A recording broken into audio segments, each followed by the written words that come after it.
Hello, everybody, and welcome to Narativ. I'm Zev Shalev. Tonight, we're investigating Russia's recent presidential election, where Vladimir Putin claimed to have won an astonishing 87% of the vote. But the reality behind this landslide victory is far from democratic. That's coming up tonight on Narativ.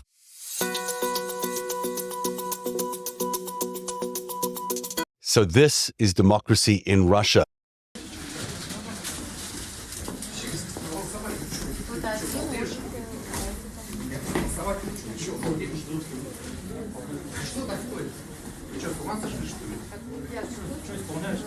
Чего исполняешь телефон в руках? Вы что, с ума что ли сошли? Я что делаю? Ребята, бюллетень у него в руках. У меня бюллетень в руках, я проголосовать хочу. Слушайте. Ребята. Я проголосовать хочу. Чего меня схватили? Чего меня схватили? Я не порчу, я не порчу. Вы меня схватили. Я проголосовать. You're seeing video of police forcefully dragging a voter out of the voting booth. What's really noticeable here is that the voters are allowed into the booths, but they must be kept open. There's actually a prohibition on closing the curtains behind voters. And there's always a law enforcement officer watching and a camera shooting everything you do inside the booth, and certainly who you're voting for. No credible opposition candidate was allowed to stand. Putin's main rival, of course, Alexei Navalny, died in a penal colony just last month in the weeks leading up to the election. And in a rare mention of his critic by name, Putin confirmed reports that he had explored exchanging Navalny for prisoners who were held in the West, but only on the condition that he never returned to Russia. That's right, in Putin's democracy, there can be no opposition leaders actually inside Russia. The international community has swiftly condemned the election as neither free nor fair. But the sham election is just one part of a larger picture of Vladimir Putin's war on democracy. Over here in the United States of America, in recent weeks, we've been exposing how Russia has been able to capture the House speakership, or at least the person who's currently in that position, Mike Johnson, who is almost certainly a Russian asset. Mike Johnson's Russian ties have left Ukraine in a precarious position as they are awaiting United States military aid, which is being blocked by the House Speaker. This can only be viewed as a strategic move by Putin to undermine American democracy and influence. But it doesn't even stop there. The Republican National Committee's recent appointment of Christina Bobb as a former reporter from the fringe pro-Trump broadcaster One American News. She has a history of promoting conspiracy theories and working tirelessly to subvert the 2020 election.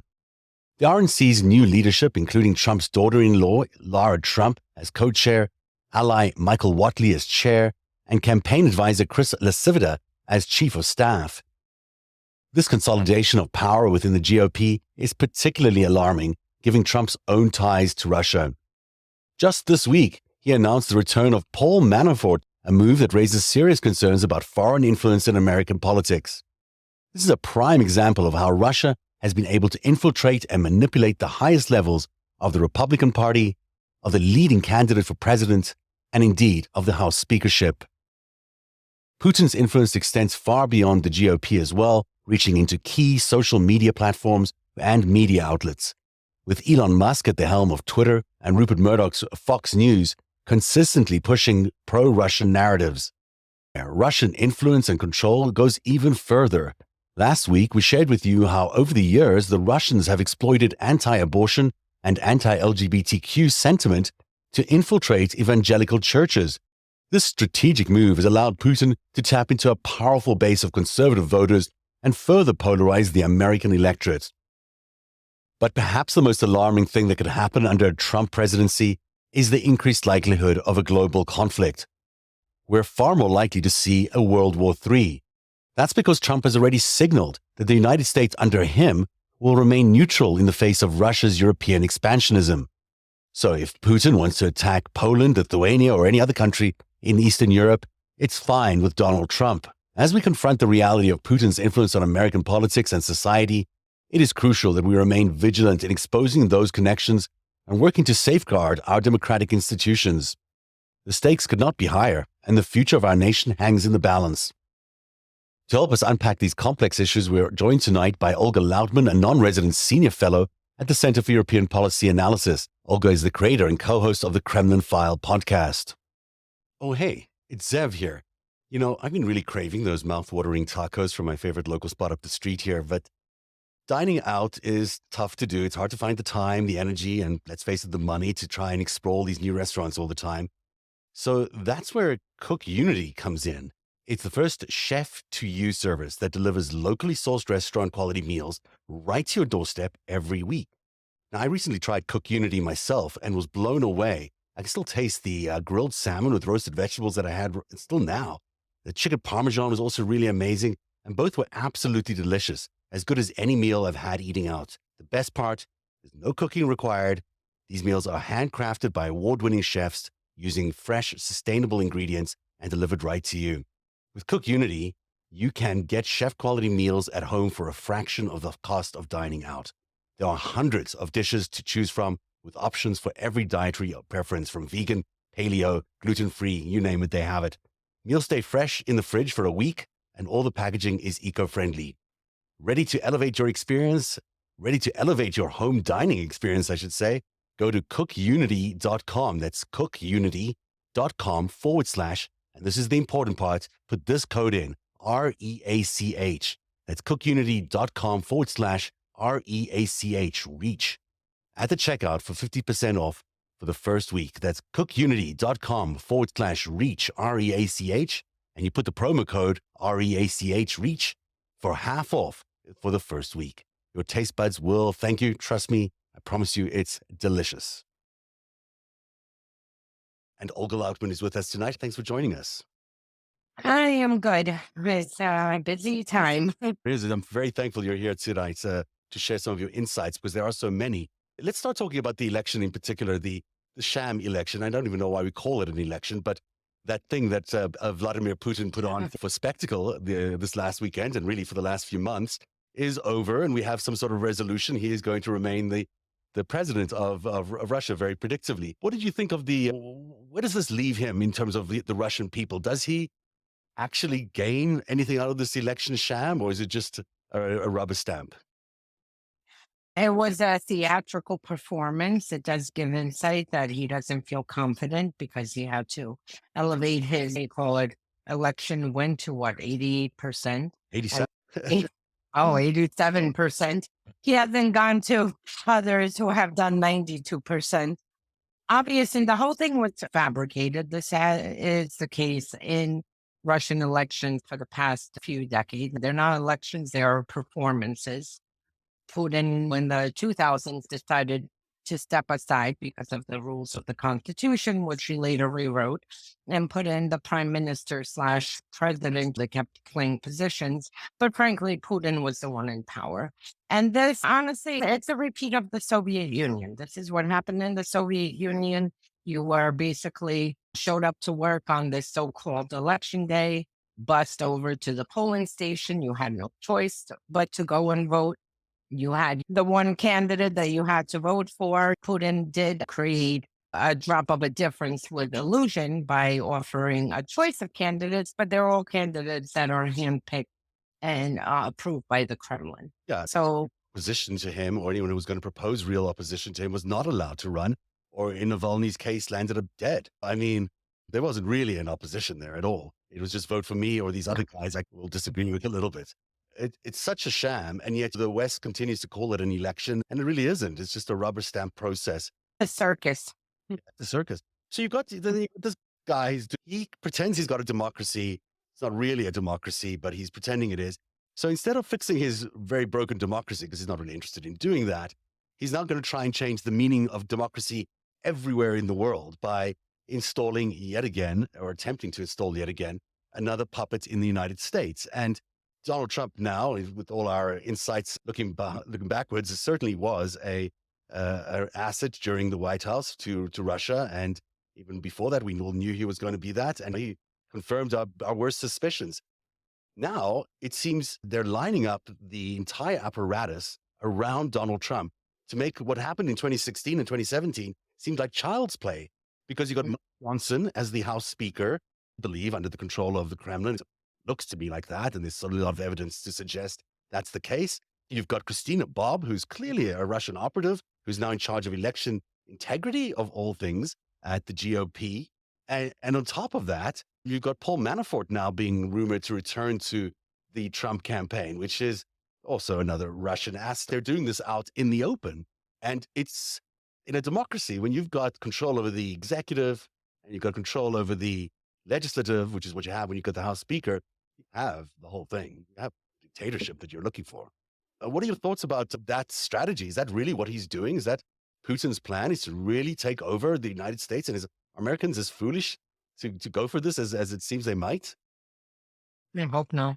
Look, Russia's plan is to overthrow democracy. This, I don't even know what it is. Banditism with genocidal aspects to it. This regime is way more deadly than at least the one in the 80s. But yeah, they want to overturn democracy across the globe. This is what they have focused on. You see them running malign influence operations across the globe. You see them participating in deadly coups, particularly in Africa. We see what they did to keep Assad, which is another one of their puppets in Syria, in power by massacring close to 500,000, anywhere between 500,000 to 750,000 Syrians.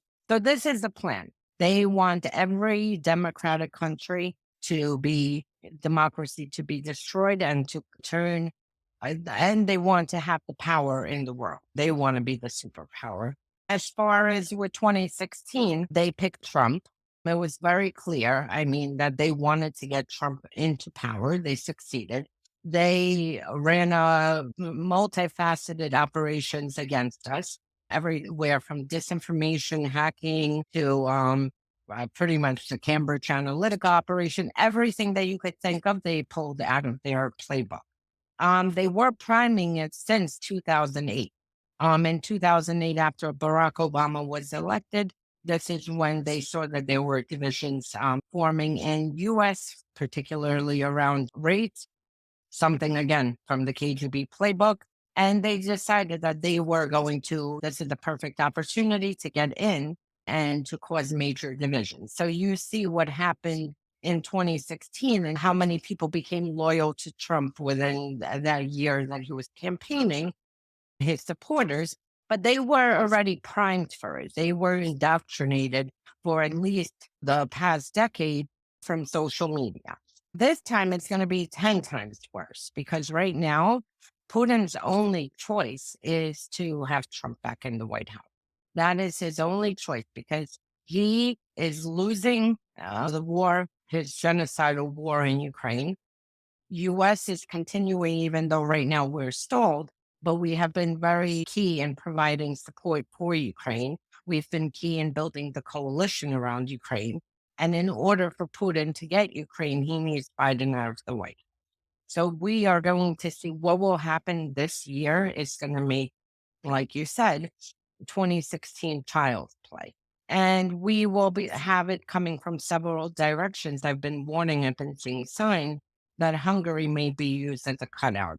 And interestingly enough, you just saw Orban come to the White House, not to the White House, to Mar-a-Lago. And America needs to be prepared. Everybody needs to vote and make sure that Trump never, ever sees this White House because he really is the biggest danger America has ever faced in its history. It really is amazing that we are finding ourselves at this moment where we are going to rely on just this election and maybe the military. Those are the last two things standing that can maybe save America. The justice system has really failed America. It's infuriating. Yeah, it is. It's infuriating, but it's also, people do, as you point out, people really need to start understanding how serious this is. And they also need to understand that Trump is not some savior, and certainly Russia are not any friends of America. And that what they're doing this year with the amount of operatives in place that they're putting in place, and clearly a disinformation campaign, which is they're very good at. You and I both know how good they are at dismantling and building narratives that are completely untrue. We've seen it with Hunter Biden, which got all the way to the GOP in committee. These are things that are created out of Russian disinformation operations in Moscow and then fed to these people. And they've blindly taken to Congress. And it says to And me, I just want to correct you on one thing. With the Hunter Biden, what makes it even more dangerous is the fact this wasn't fed to Giuliani, who was the main person. Giuliani actually went to Ukraine to seek out and from help study Russian intelligence to craft this.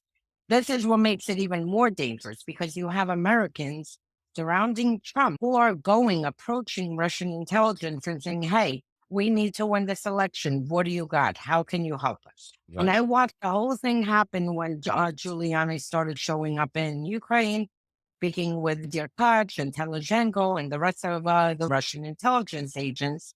And that's what makes it like so much more dangerous when it's Americans approaching a foreign adversary who wants to destroy us in order for their own personal gain. So you believe that Giuliani was made the approach to them and they weren't making the approach to him?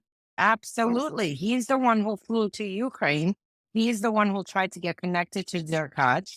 He is the one everyone knew in Ukraine who Derkach is, work with our collaborators of Russian intelligence, and that they're also work with mafia. And this goes to the now deceased father. So he is the one who pressured Dirk, asked him for help to pressure to open a criminal case in Ukraine. And they actually went as far as opening a criminal case with this corrupt judge. Luckily, it moved nowhere. They took the steps, which is even more dangerous than if you're sitting in the Trump campaign, run out for coffee, and some Russian intelligence operative approaches you in the deli. He's like, hey, I can help you with something. That makes me even more. And I followed this operation from start to finish, from the first time Giuliani showed his face in 2017, then in 2018, 19, and then 20. Well, he even flew to Ukraine on private plane and then used one of the oligarchs, on public plane, and used one of the oligarchs' private plane to fly to Vienna to see her. He is the one who was very willing and at the direction of Trump, because again, these are all Trump's friends for the past few decades that he's been dealing with Russia. Yeah, the truth is, though, they're all sort of Russian assets. So it's hard to tell who's really initiating what when you've got Russian assets in the White House and Russian assets in the mayor's office in New York. And maybe who knows how they initiated that conversation under whose orders, because they all seem to be part of the same, as you point out, a mafia and intelligence operation. And that's really at the core of all of this. And I wondered if you could spend a couple of minutes just telling us a little bit more about that. That what we really are seeing when we talk about Donald Trump and we talk about this influence campaign and the Mike Johnsons and all these is the intersection of mafia and intelligence in the worst form, in the very, very worst form. Tell us a little bit about how that happened, but then also what that looks like to us in the West. Okay, a lot of people, when they think mafia, they are familiar with Italian mafia, who, yes, maybe they paid off prosecutors and law enforcement, but it was for their own means to get containers of contraband through for their own bottom line. With Russia, because there is no line between the Kremlin, intelligence services, and organized crime, they all operate together. In a case where a Russian mafia figure approaches and starts doing with business with a Western individual, that information will be fed back to Russian intelligence services, and automatically you have compromise. When I first started looking at Trump, his dealings to Russian mafia go back to the 1980s. And when I first started looking, I'm like, they definitely have 4 decades of compromise on him. But then the more I have watched Trump fall into this role, I just genuinely believe that he likes that system. It's not, he doesn't like democracy. He likes that power, the power of being a strong man who, if someone's investigating you, you tell your guys around you, hey, take care of it, shut it down. It doesn't matter if they're killed, murdered, jailed, whichever way it's shut down, as long as it's shut down. And that's the key difference with Russian mafia. When you do dealings with Russian mafia, you are doing dealings with Russian intelligence, or Russian intelligence is collecting information. The reason it is like this is because in order for Russian mafia to operate in Russia, they have to give kickback to Russian intelligence services. And in exchange, they also have to perform services for them. Same thing with the oligarchs. People don't understand why Some people go after oligarchs and businessmen in Russia who are like heads of banks and various industries because they are there because the Kremlin put them there. And the Kremlin gives them orders. Your job is to move money to fund this operation, or maybe they won't even tell them, but your job is to move and fund an operation, get this money from here to America in order to interfere in the same thing with co-opting people, because you have Russian mafia who co-opted Trump through his real estate, money laundering, and more criminal activities. And then you have the oligarchs who use their yachts to invite politicians, former defense ministers, and other government officials, and people within the country that has influence to influence foreign policy.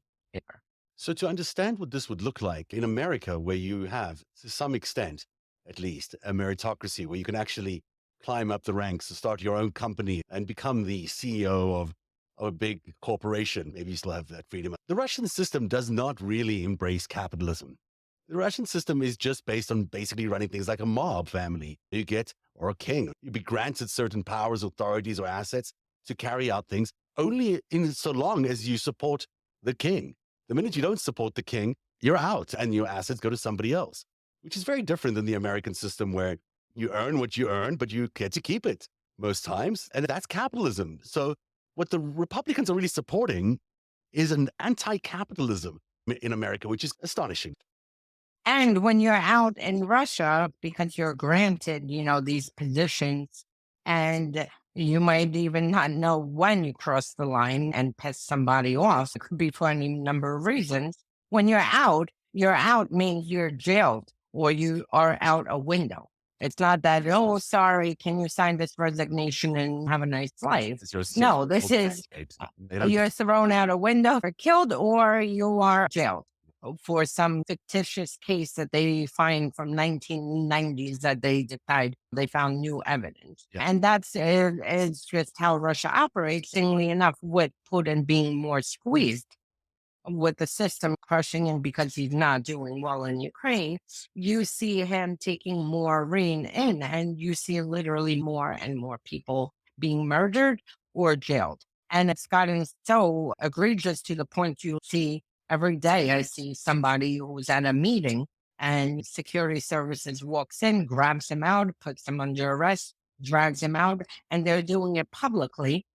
I don't think that guy did anything. He's part of the system. But the point is that he wouldn't understand why that decision was made, that suddenly he had to be removed. And this is becoming a very common thing, like beyond common now. So if people understand what Russian democracy looks like, that's what it looks like. It looks like no real meritocracy, no opportunity to gain your own careers and to build your own fortune, and then no opposition in any way. You can't really speak out against Putin. And if you do, even if you go and do a funeral, like we saw with Navalny, that becomes an issue.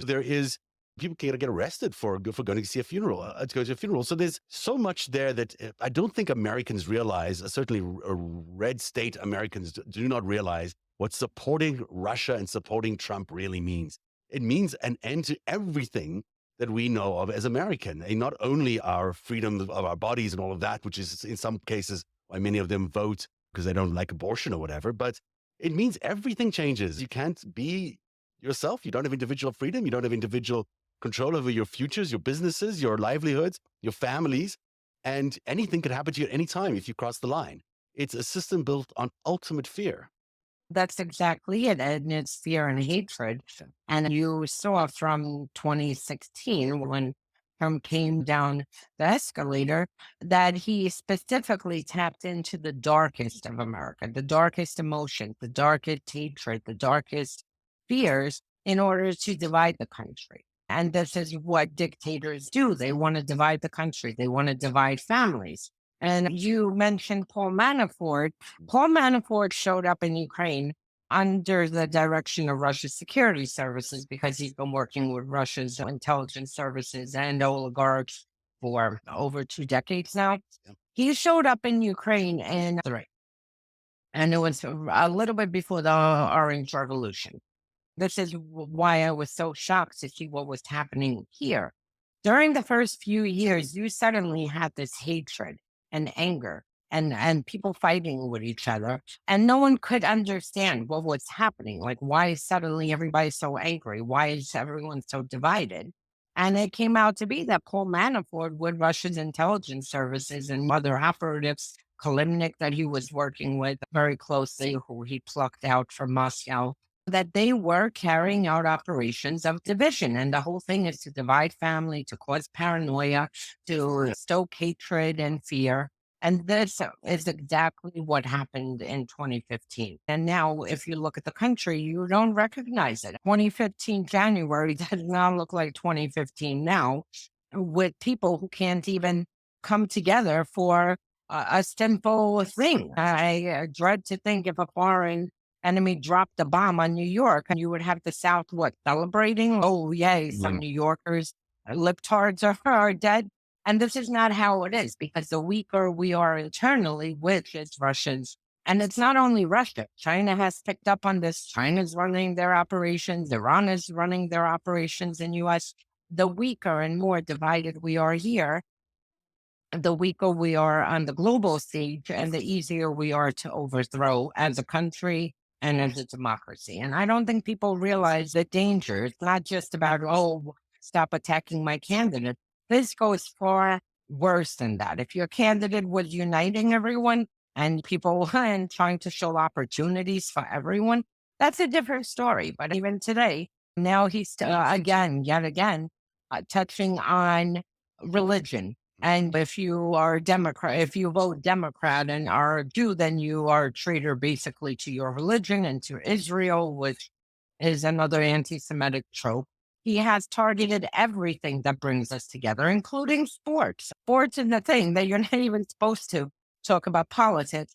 And I remember for a few years, like he turned sports into a political thing where people were fighting with each other. It's remarkable. The effect of the disinformation campaigns to polarize America has been remarkable. It has been so pernicious, set us on a path where the entire future of humanity really is at stake. We're not talking about just one American presidency, about one election. We're talking about the people of the world who rely on America to be that beacon on the hill, even if it isn't always that. And we're taking that hope away from them if we elected Donald Trump. And I don't think the resonance of how important that is landed. And I'm so glad that you're helping people understand how deeply significant it is that someone like Putin can have control over the entire American agenda. Because what happens if Donald Trump is in the White House next year? And what happens is then he gives NATO the boot, or whatever reason he gave the other day about allowing Russia to do whatever they wanted to in Eastern Europe. If he gives them that green light and basically stays impartial in that conflict, then we'll be in World War III. We will see Russia attack the Eastern European countries that used to be part of their Soviet Union. And there's no doubt about that. That is exactly what Trump has promised. It's what Viktor Orban has promised. And it's basically what Putin has promised. So they're not hiding any of these intentions. They will launch World War III if Donald Trump is elected president. 100%. They will definitely, I mean, look, Russia has never, made it a secret that, they want Ukraine, they want Moldova, they want Kazakhstan, they want the Baltic. They don't make it a secret. They've always said, we are bringing these countries back. Granted, it's been 30 plus years, and that's it. And people here try to explain it away and whatnot, but this is what they want. They have military plans for this for decades. The plan to launch the full-scale invasion against Ukraine. First of all, Russia invaded Ukraine in 2014. That plan, military plan, was leaked in 2008 by accident. And that had everything we see in 2014. They attempted in 2014 and were successful with illegally annexing Crimea, occupying Donbass. But they attempted to take Odessa. They attempted to take Kharkiv, and their plan was to go forward. They were stopped at that time. And now they launched the full-scale invasion. And I think it's even worse. I think you would assist Russia in making sure Ukraine falls, because Ukraine is full of resources. You had Lindsey Graham, who's salivating about Ukraine's resources yesterday on Twitter or X or whatever that platform is called, saying, oh, they have oil and gas and this and that. They might want to go in and have a bargain, like, here, we'll split the resources up. Absolutely. I bet it's If exactly what the GOP has been wanting to do all along. So, yeah, makes sense. if Ukraine falls, you will see Moldova, you will see Baltics, you will see Europe go into full war. It looked like they're about to sign a cooperation agreement with the Kremlin, which looked to me like they're about to launch into Kosovo again. It's over and over again. And yes, wars make money for some of these people, but they don't care about democracy, and they don't care about human rights, and they don't certainly care about the human lives that are going to be lost. And one of them is the United States, whether you like them or not. That's exactly what they stand for. And to watch Putin manipulate Mike Johnson in the way he's done, to manipulate the people's representatives in that house, is shocking. People should be outraged at the fact that a foreign dictator like Vladimir Putin, who's not even duly elected by anybody, who's basically just appointed himself the dictator of Russia, is in charge of figuring out whether we could pass legislation in the United States through this Mike Johnson guy. It is not. It should be a major issue. It scares me that it's not a major issue. And it certainly indicates how much the GOP has become Putin's party and how seriously it has to be crushed in order for us to continue as a democracy. Yeah, no, it's infuriating. It's mind blowing that Russia can sit and dictate US policy from the Kremlin. If you pull back, I remember the first time Trump in 18 or 16 offered praise for Putin and tried to whitewash that he's a murderer. You have had Republicans come out in full force and, oh my God, we disavow that and whatever.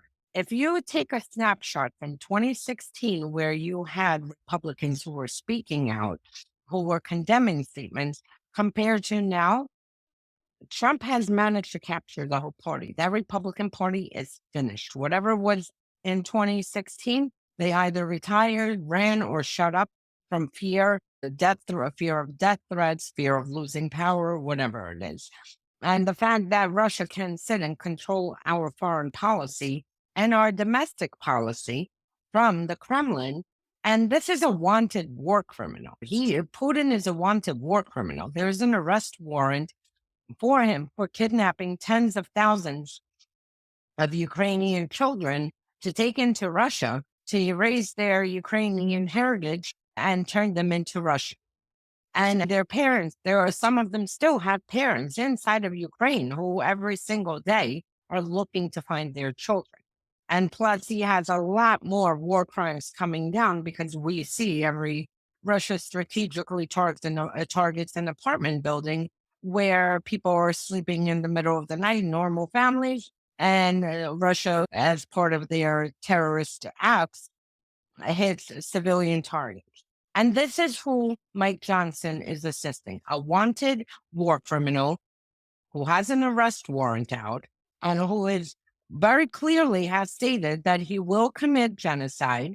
He is committing genocide, and that he will cleanse Ukraine from Ukrainians. What kind of Speaker of the House is that? Absolutely. It's not a very traditional speaker. It's a speaker who's been captured. And the more we realize that by being captured, the American votes that went into the last election have been nullified, basically, because no one voted for Mike Johnson to be the Russian figurehead in charge of the House. That's not what anyone voted for when they voted for the elections in the last round. And it's certainly not what people want to vote for this time. And I think it has to be made really clear that a vote for the GOP is basically voting for Vladimir Putin to be in charge of all our legislation going forward. And that's a significant amount of what a democracy is all about. So you take away the ability to write laws, you take away the ability to execute laws if you have Donald Trump in the White House, and you've got a dictatorship run almost as a colony. It's like a colonization of America that Vladimir Putin will have achieved if Donald Trump and Mike Johnson are back in their offices in 2024, 25. Yeah, no, and they're achieving now, because Ukrainian aid was supposed to be passed in October. We are in March. The Ukrainians are running out of ammo, rationing ammo on the front lines, sacrificing their own lives to keep Russia from making Ukraine fall, and therefore overthrowing a democratic country and then marching forward through Europe. And you have Trump, who is a candidate. He is a candidate. How in the hell is he allowed to dictate foreign policy and have control of foreign policy for the Kremlin when he is a candidate? When you have a sitting US president, you have a secretary of state. Yesterday, I read, I think each day I get more and more infuriated that Lindsey Graham spoke with Zelensky and told him, said, oh, Trump is offering no interest loan. Yeah. Who is Lindsey Graham to go and offer Zelensky any kind of a loan, any kind of suggestions of what Trump is offering when we have a Secretary of State, we have the State Department, we have the White House, we have a president and a vice president, and a National Security Council. So you are seeing them flaunt these democratic institutions and norms in order to go and do some kind of backroom deals. Look, there's not much difference between Russia and the Soviet Union, but there was a chance in the early 90s for Russia to take a different course. And basically, what was happening in the early 90s is what we're seeing here happening through the Republican Party. These backroom deals. Who is Lindsey Graham to go against a sitting U.S. president, sitting U.S. Secretary of State, and other cabinet members to propose Trump's deal? It used to be a rule that you weren't allowed to do that. That if you're in an election campaign, even if you're not in an election campaign, foreign policy is run by the foreign policy people. They're not run by armchair foreign policy experts from the Senate. It's fine for them to opine, but certainly not for them to take any active involvement in, especially someone who's compromised as Lindsey Graham. And let me ask you a question. So Lindsey Graham went to see Zelensky. Now, we know Ukrainians are desperate for ammunition, for weapons, for aid. How do we know that Lindsey Graham didn't propose another perfect phone call type conversation and tell Zelensky, listen, you open up a criminal investigation against Joe Biden, the sitting president, and his cabinet members, and we will make sure to pass your weapons package in Congress. A candidate. Yeah, it's ridiculous that that's even happening. It's beyond belief that we're even sitting in that position where a former president is trying to call the shots. It's like, when does that ever happen? It just never happened before. Olga, it's so enlightening talking to you because you share a lot of my frustration with the system right now. And I don't think a lot of people are feeling as frustrated. I think there's still a lot of people who think of Donald Trump as a decent possibility for the presidency. And he is anything but that. He had an awful presidency. He oversaw coronavirus. He tanked the economy. He spent more money than anybody else combined in terms of the debt. And here we are having to entertain the possibility that he's going to be around again, breaking all our alliances of the world again, entering into world wars, into conflicts, into situations which are just going to be destructive for America. So I hope maybe one or two people gets to be convinced by watching tonight's show, or if I can get any MAGA supporters through the Twitter algorithm these days. But it would be, I hope that your message and your message is so clear and so you're so passionate about keeps coming through. And everyone should check out your podcast. Tell everyone about the Kremlin File. Yeah, so we have the Kremlin File podcast, and basically I launched this podcast with my co-host Monique Kamara because frankly, I could not believe the way U.S. media discussed Russia's attack on the 2016 election. They framed it as a Republican versus Democrat thing, and depending on which echo chamber you're in, this is what you know. So either Russia did attack us or Russia didn't attack us. So I basically launched this podcast to show, listen, Americans, you are not special, that we are the 37th country that Russia has attacked, that they use the same exact tactics, whether it's hacking of elections, manipulating emails and timed release of emails, disinformation operations, weaponizing in some countries Russian migrants to come out and have violent protests in order to try to destabilize the government. I had no idea there was 37 countries. Yep, absolutely. Every single country in U.S. in one way or another, in Europe, one way or another was attacked by Russia. Then you have all the countries across Africa. Then you have Russia interfering in Middle Eastern affairs. Russia literally ran operations in Madagascar. Most people don't even know that it's a country, think it's a movie. And Russia ran operations there, and they use the same tactics. They use the same playbook. So my hope was to break out of this political line of discussion on Russia's attacks into a geopolitical, so people can understand that whether you were Macron sitting in France for your election in, I believe it was 2017, his emails were hacked. His emails were disseminated. They were sending money to the far right candidate Le Pen, just like here, they were supporting Trump. And they do this in every single country. So that was the purpose. And it also goes back to from the collapse of the Soviet Union and showing the comparisons between KGB, the current security services, which are pretty much KGB, and how they operate. It's an interesting podcast. Everyone should check it out. And I think your points there are very important, that people need to keep crystallizing in their head that this is it's not really just the GOP versus the Democratic Party here. It's Russia versus the Democratic Party, maybe some other countries too. But ultimately, it's a very different landscape than a typical election landscape. And the media does itself a disservice by not focusing on Russian efforts. And of course, they've been told to do that, but it certainly makes a difference that they don't do it. So thanks very much for joining us tonight, Olga. I really appreciate it. I hope you'll enjoy the show. Is there anything else you want to talk about before we say goodbye? The only thing I can say is that as dark and difficult as things look and as polarized as we look, people still have a chance to stop the fall of our democracy. All you have to do is vote, make sure you help your neighbors vote, or your family and friends, make sure they vote if they need help getting to the voting polls, because we still have, if Trump gets back into power, they keep talking about 28, there will be no 2028. You cannot have a dictator and have an election in 4 years like a democracy. Go ahead, sorry. No, that's the one point I want to make, that we have a chance to stop this. We can have disagreements over various issues, domestic issues and whatnot, but we have a chance to prevent the country from sliding into the hands of an authoritarian. Absolutely. And with it, the future of all of humanity. So this is a really crucial election. Everyone needs to be vote, and especially in swing states, in red states. If you can convince a swing state voter to vote in a Democratic direction versus the GOP, you're winning a lot by being able to do that. If you have any family or friends or members of your community living in that part of the world, take a road trip by the time November comes and try to convince them. Olga Lautman, thank you so much for being on the show tonight, and we'll look forward to having you again on Narativ. Thank you. Oh, hey, it's Zev here. You know, I've been really craving those mouth-watering tacos from my favorite local spot up the street here, but dining out is tough to do. It's hard to find the time, the energy, and let's face it, the money to try and explore these new restaurants all the time. So that's where Cook Unity comes in. It's the first chef-to-you service that delivers locally sourced restaurant-quality meals right to your doorstep every week.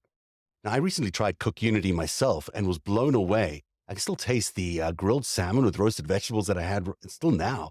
The chicken parmesan was also really amazing, and both were absolutely delicious, as good as any meal I've had eating out. The best part, there's no cooking required. These meals are handcrafted by award-winning chefs using fresh, sustainable ingredients and delivered right to you. With Cook Unity, you can get chef-quality meals at home for a fraction of the cost of dining out. There are hundreds of dishes to choose from, with options for every dietary preference, from vegan, paleo, gluten-free, you name it, they have it. Meals stay fresh in the fridge for a week, and all the packaging is eco-friendly. Ready to elevate your experience? Ready to elevate your home dining experience, I should say? Go to cookunity.com. That's cookunity.com / and this is the important part, put this code in, REACH. That's cookunity.com / REACH, REACH. At the checkout for 50% off for the first week. That's cookunity.com / REACH, REACH, and you put the promo code REACH, REACH, for half off for the first week. Your taste buds will thank you. Trust me, I promise you it's delicious. One day, you'll tell the story of autocrats, crooks, and kings who came for our freedom.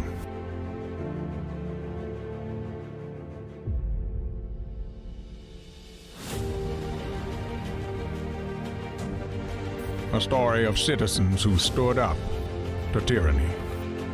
and won.